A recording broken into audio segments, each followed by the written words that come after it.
everybody, what's going on? Mr. Tony of the Dead here, and I have another movie review for everybody out there. This one is on the movie Jersey Shore Lingerie Party Massacre, or its original title is Sandy Hook Lingerie Party Massacre. This movie came out in 2000. It's a shot-on-video movie. It's made to look like more like an 80s grindhouse kind of movie. But I guess Wild Eye or somebody put it out now in 2013. They put it out last year, and there's two separate covers to this. I'm not really sure which one I like better. I think I like the original cover better. But anyway, this movie is, I'm going to read it from the back of the box. Simple. 7 strippers embark on a quiet vacation at the Jersey Shore to the desolate beach town of Sandy Hook. All they are looking to do is get away from the everyday grind of their jobs and the creepy patrons who visit them daily. Little do they know that they have just rented the house hours before a brewing superstorm hurricane is about to strike, while a local serial killer is poised to descend on the house as well. Can this group of gorgeous pole dancers survive both the coming storm and the fury of the perverted killer all in the same night? Well, can they? Well, title of the movie is Massacre, so we'll see. But, well, I know. Maybe you don't. But, yeah, this movie, it's about an hour and 20 minutes long, and it's kind of a slow burn. I'm going to be honest, the first kill isn't until, like, maybe 53 minutes in.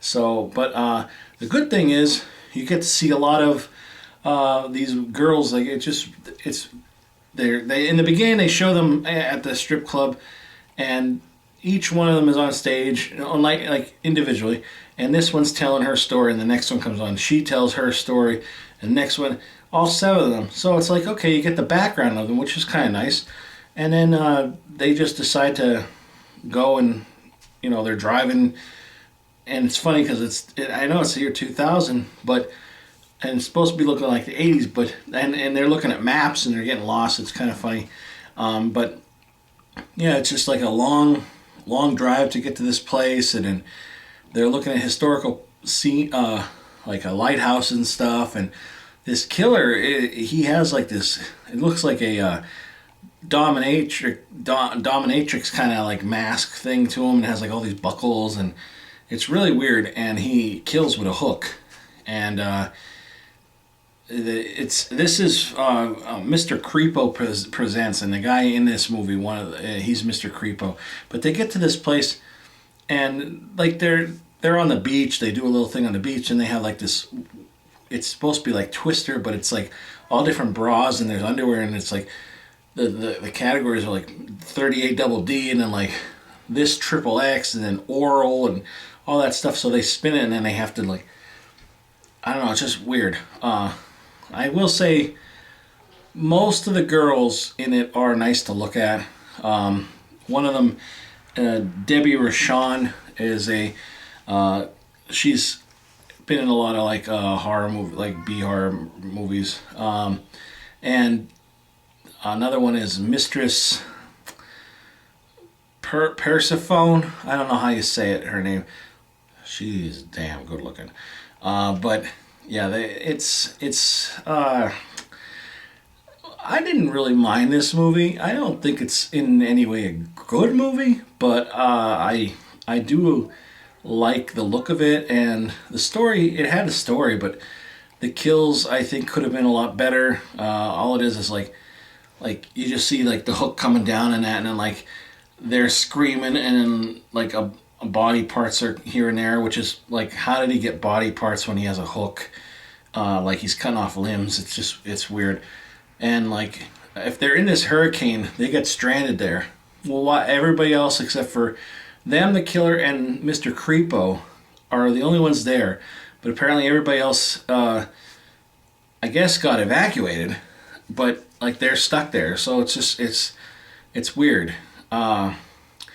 Like that made no sense, but that's just like that's a little bit of a hole in the plot, and the ending's kind of like oh, okay, you kind of see it coming, but all in all, I don't know, I think if you like the 80s grindhouse, cheesy, low budget movie, I think you'll like this. I never heard of this before until now, and I didn't hate it, but I just think it could have been a shorter movie. I think there was a lot of drawn out things in it that if it was shortened, I think it would have been a lot more enjoyable.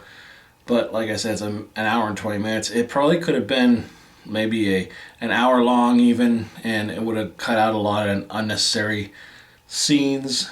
But all in all, not too bad of a cheesy movie. I mean, it's cheesy. If you love, like I say, you love the cheesy cheese. I mean, cheese. If you love it, you'll like this movie. And that's all I'm going to say about this movie.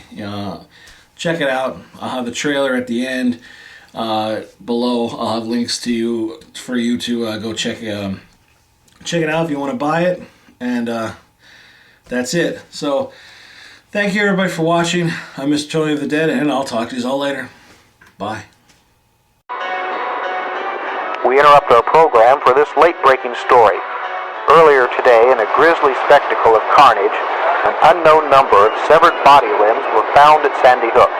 Located just off the beach, a stone's throw from the area's historic lighthouse, a subsequent investigation of the house showed it to be littered with the bloody bodies of numerous females. Thought to be in their late teens and early 20s, the bodies were believed to be those of erotic dancers who had rented the eerie place for a weekend and apparently met their fate at the hands of a deranged killer. A source for the police department said it was the most barbaric crime he had ever witnessed after all of his years on the force.